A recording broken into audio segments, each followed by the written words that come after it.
One of the most famous phrases in the history of philosophy is "I think, therefore I am", said by the French philosopher René Descartes to prove that he exists. In this video, we will explain what this phrase means and how Descartes came to it.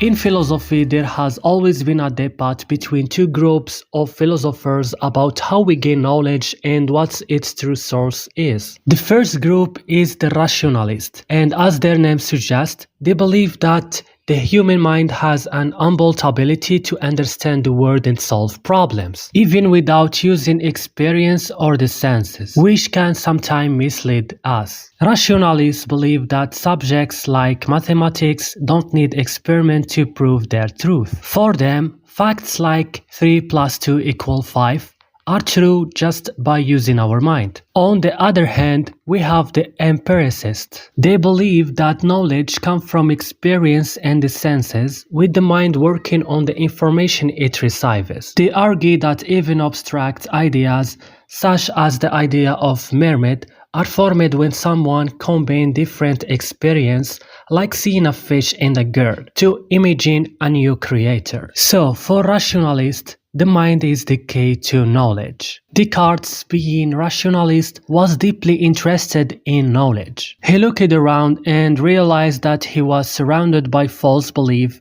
wrong science, and conflicting philosophy. These made him want to find the truth, so he began searching for what he called certainly a truth that cannot be doubted. He wrote a book called Meditation on First Philosophy, aiming to get rid of false idea and start building a new system of knowledge based on solid truth. Descartes doubted everything: science, philosophy, experience, reason, and even his own existence. He decided to deny everything and start fresh to build his own way of thinking. The book is a series of reflections where each talk leads to the next. Descartes began by doubting everything, his sense, because they can sometimes fool him, and he believes that anything that can deceive him once can deceive him many times. He even doubts the ability of the human mind to truly understand, and he questions the existence of everything around him. He doubts his own existence. He takes this doubt so far that he even considers that everything around him, including himself, may just be a dream. He wonders if maybe he is dreaming that he is a human, a philosopher in the mail, while in reality he may just be a grasshopper dreaming of being a human. Or maybe he is just a brain in a jar, getting fake sensation from a computer and imagining things that aren't real. Who knows? In this deep doubt, Descartes loses faith in everything.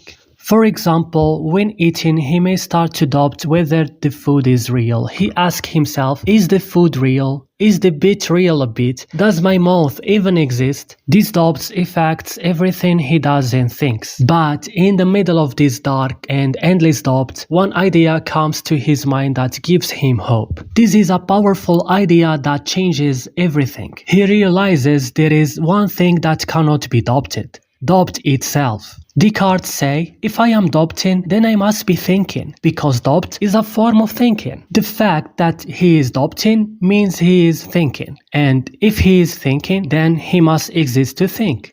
If he doubts, then he thinks, and because he thinks, he exists. This is the truth that cannot be doubted. This idea is the foundation of Descartes' search for knowledge, and it will help him build his future thoughts. For now, we will stop here. If you enjoyed this video, leave a like, leave a subscribe, leave a comment, leave what you want. See you soon.